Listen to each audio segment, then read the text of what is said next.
Have you ever noticed how the wheels of a car in a movie appear to turn backwards at times, even though the car is clearly moving forward? This fascinating visual phenomenon is known as the stroboscopic effect.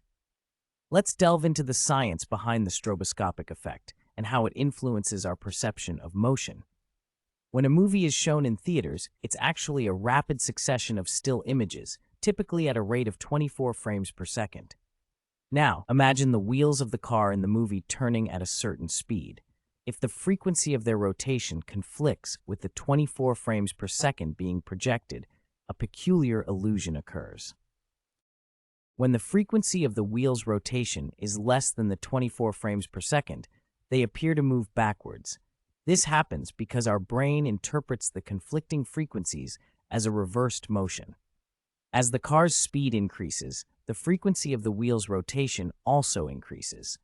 When this frequency surpasses the 24 frames per second, the wheels then appear to move forward, aligning with the direction of their actual movement. The stroboscopic effect isn't just limited to movie scenes. You may have observed it in everyday objects like fans, where the blades appear to rotate slowly or even stand still under certain lighting conditions. It's a captivating example of how our perception of motion can be influenced by conflicting frequencies.